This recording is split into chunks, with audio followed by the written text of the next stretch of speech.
recognized for their incredible talents in the game and who's paved the way for you guys in general. You know what I'm saying? And this gentleman, just to have him in the building is a privilege. To speak to him, to meet with him is just a privilege, and to have him here is an incredible opportunity for everybody. So do me a favor, clap your hands one time for the legendary Scott Storch, yo!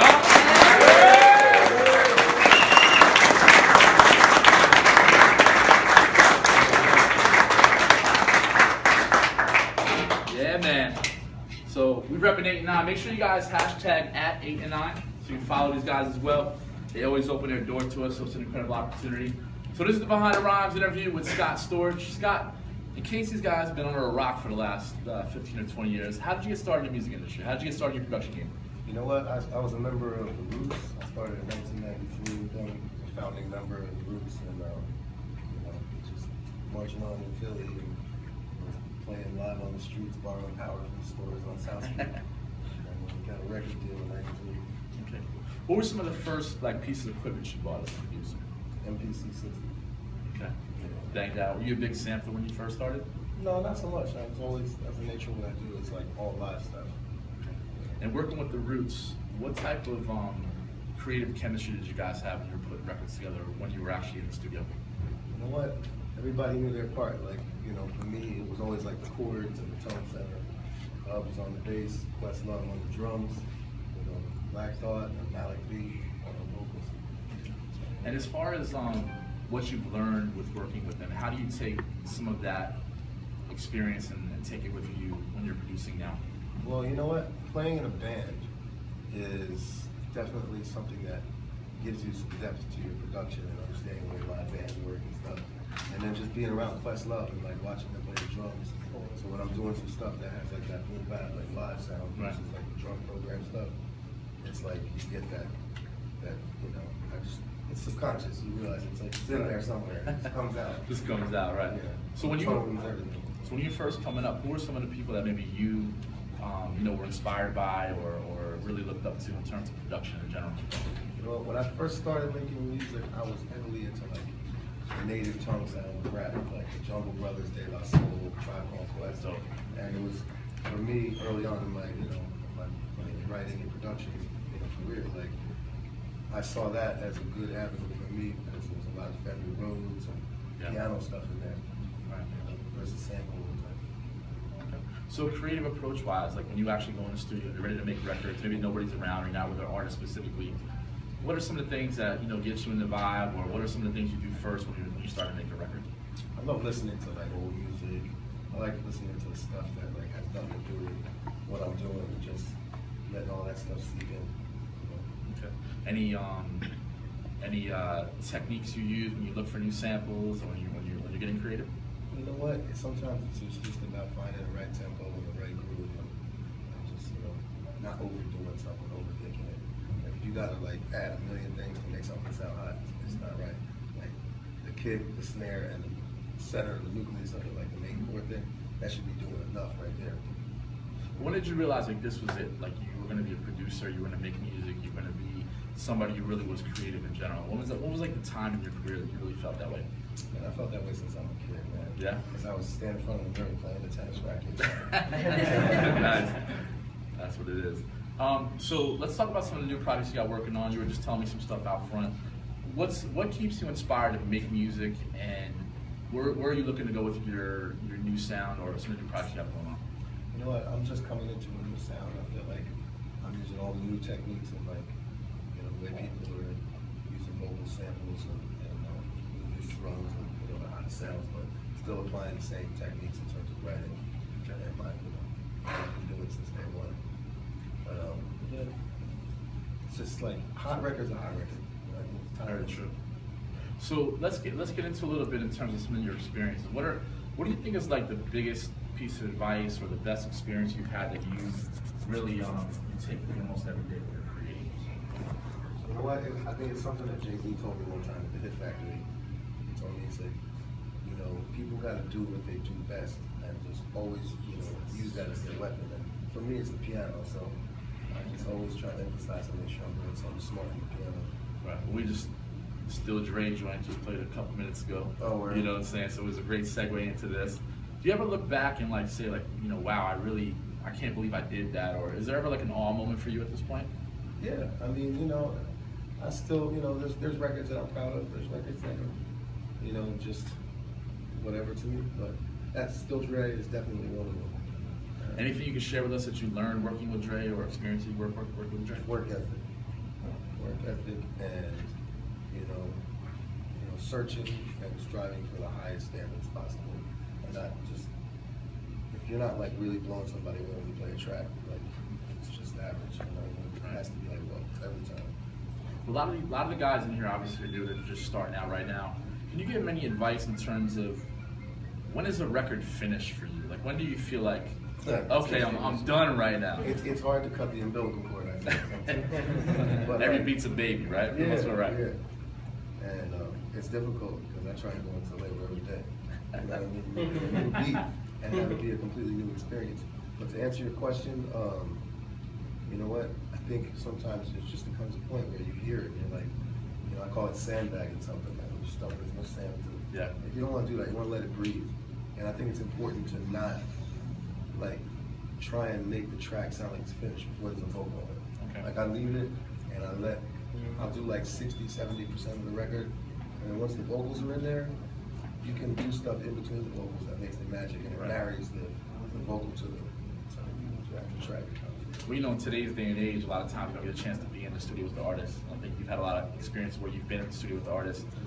How do you relate the synergy now versus being in the studio with an artist? Is there like, do you ever feel like I don't really want to send out beats. I'd rather be in the studio with somebody. Like, is there a difference between? No, I don't do that. I don't do sending out beats. Like, first of all, any producer, that's a piece of advice is you probably ain't gonna get paid if you send it out. People will try and use it, or at least as long as possible. Right. So you got to hold down to that and and walk it through. But in terms of working with the artists and the vocalists, it's important to do that and stay through that. If you're going to call yourself a producer of a track, you don't want to be just a track maker. You want to be a producer. You want to follow through and push the artist to get the best record possible because it's only going to help you. Right. Well, there's always that debate, producer versus beat maker. What, in your definition, what's the difference between the two? A real producer sees the whole thing through and has input through the whole vision of the record, from what the melody's going to be on top, or at least collaborate with somebody on that, have an input on that. Sit there at the board and try and get good vocals out of somebody, or at least monitor the situation, critique it. Bringing in if you have a suggestion for a cameo, like y'all put some boss on this one, or that one. You know what I mean? That's really production. It's like facilitating the whole record. Yeah, exactly. Yeah. What about reinvention? A lot of producers, I guess, they get to a certain point where their sound maybe got to a certain point. It's maybe not played out, but it's been used a lot. So at this point, how do you feel like you ever need to reinvent yourself, or do you ever? I've done it several times. Yeah, I've done it several times. It's crazy because I guess you could say I came up with maybe 3 or 4 times. I kind of redefined certain genres of music by doing that, and it sucks when you hear derivatives of that on the radio and people cheapen what you do. Right. Like when I started with the pianos on the West Coast, then I started doing the Egyptian Arabic stuff, and then everybody was on that vibe. It is what it is. So what motivates you daily just to make music in general? What keeps you how do you celebrate the small successes? I love music. If I was, I'd be happy playing piano in a bar with a tip jar. I'd rather be a poor, wedding piano player than be a rich player. You know what I mean? So on the come up, I think, there's a producer grind out there. A lot of people always look at the artist. The artist is always grinding, but people don't realize how the producer grinds. What was the producer grind like when you first started? How did you really get to this point? I mean, I guess it was hitting the pavement, man, and I have so many memories of, running around New York and hustling CDs and beats, in these offices, and cruising, walking around the city, going to every label, and just soliciting myself. If you don't solicit yourself and push people to listen, A&Rs, and you over time it grows to seeing the presidents and the heads of A&R and that. But you got to start somewhere and hit these offices because you might catch somebody's attention. squeaky wheel gets oil. Right. Well, obviously the game has changed. Obviously the technology we have and the internet and everything like that. How do you? I guess what kind of advice can you give to these guys to really get their music seen and heard out there? Because there's not as many A&Rs, there's not as many opportunities to get out there. What do you think these guys can do to really get seen and heard today in today's musical climate? I mean, just be visible, put stuff out, put stuff on the internet, and just keep grinding. I mean, if you do the work of 10 men, it's gonna raise your chances. True. Well, a lot of advice sometimes we give to the producers is find that artist or find somebody to complement the sound. How important do you think it is for these guys to find a new artist out there and work with them? I mean, it's completely important. I mean, if you look back in history, everybody had that one artist that they, like Dre had Snoop. You know what I mean? There's just, it's like producers associated with blowing up an artist. Right. If you attach yourself to something great and follow it through, that's where you win the Heisman.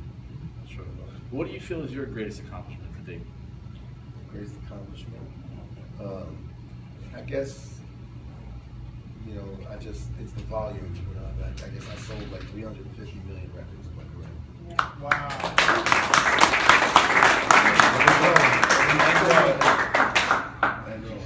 Has there ever been a time where you really felt like somebody should have had the beat but really passed on it? Like, was there ever like a time where you were so passionate about like this is your beat, like you need to be on this? Yeah, I mean, things end up going different places. Like I made, hit records and I pushed them on a certain A-list artist and he wasn't feeling it, but another one was. And I told you so. Maybe like lean back? No, not lean back. But I tell you what, I did make the candy shop for Fat Joe. And he was like, nah, that don't sound like a hit. Oh, man. Wow.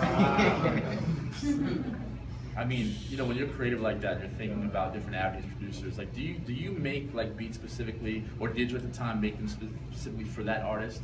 Oh yeah, a lot. I mean, I'll always sit in the studio and make stuff, but I'll play a bunch of beats for people, and I'll usually like when an artist comes in, I'll say, yo, get started with this. Let's vibe out a little bit.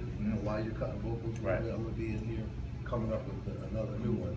So I'll just vibe with the artist and make stuff on the spot. Do you usually give them like a skeleton to work with first, and then kind of go back into like some post production? Yeah, I was talking about that earlier. Like I'll do it, get to a certain level, and then wait for them to to leave room for the melody. Right. If you put too much in the track too early, it's like you don't leave room for a good thing because there's too many things going on. A lot of busyness. Yeah. Let's talk about relationships a little bit. One of the things we preach, obviously, to new producers to really build relationships with the artists directly or the managers directly, because obviously the A&R game and the industry has really changed. How important has relationships been in your career, you think? Definitely important. There's certain guys that over the years have been a great asset to me. Jimmy Iovine, having a relationship with him. Craig Calvin. So certain people, like if you hook them up and you deliver every time for them, it's a steady flow. That. Yeah. I mean, it's important. We always talk about, especially at B Camp, about how important relationships are and how it is to nurture them. It's not about you. It's not about them. It's about kind of us in general. How we both benefit from it. Do you feel like the relationships you've had over the years have really been like your ability to work with different artists? And is it better for you to work with the artist directly, or have you had to go through management? I mean, it's a little bit of everything. It's definitely good. I mean, to have an inside with the artist and penetrate, especially nowadays, because a lot of management teams and production houses and stuff, they have their own inside producers that they have equity in. So they're going to push their artists to work, with those producers. And if you can penetrate, and then, it's a big enough artist, they can have their way. Right. You'll get a record on. It's tricky. Yeah. Everybody's got their motives in the world. So who haven't you worked with that you want to work with someday? Is there any other genre you want to go through, or any other artist specifically you want to work with? You know what? I think it's really just keeping current, working with all the greatest, today. I always want to do records with real artists that make timeless music. That's the most important, whether they're huge or they're just a new artist. It's something amazing I want to be part of. Okay. What about new artists? You ever find somebody and say, hey, I really want to work with this guy, and what does that take? Like, what do they have to have in order for that to even happen? You know what? Sometimes it's not even about it. I think the greatest challenge for me is reinventing an artist. And that's why I'm doing. I I just signed to my new record label, CCS. I signed Mario. So Years ago, he and I, we had the longest running #1 song. Let Me Love You. And big record. yeah, it was a huge record, but it was somebody else's artist, so Right. you know, now it's my artist, and the records that we're doing are crazy. Is there a different approach for you, let's say, being an executive or an executive producer, aside from just making somebody some beats or giving them some records to work with? Yeah, well, making a good album and EPing an album is like, you know, it's making sure there's some kind of thread or something that's like cohesive and makes the album happen. You know, some kind of a motif. You know. Okay. Do you feel like the producers finally getting their recognition in the game, like their identity is finally there? You have people being like creative directors at major labels and also at major companies. Like, do you feel like we're in that place right now for producers? Yeah, definitely. I definitely feel like in the corporate world of music, there are a lot of retired creative people, and that's a good thing for music, I think, for sure. That's great. Now get up for Scott Storch one time. You just give these guys like one really good gem that you've either learned or that you feel they need to know. Give them like one solid gem, man. My gem gets greater later. That's it? That's it. All right. You said it gets greater later. It gets greater That's later. working. Before Scott leaves, he's got to jump into a session really fast. We got something special to give him. It's not a Grammy.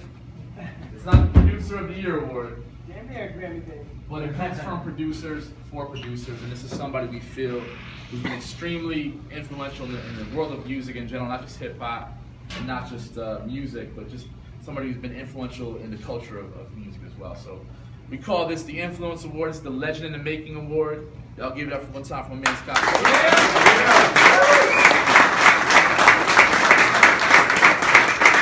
Let's do a couple of quick pictures, and then we're gonna get a little behind the scenes in the back room, and then Scott's gotta head to the studio. So right here, let's do this one right here. Alright.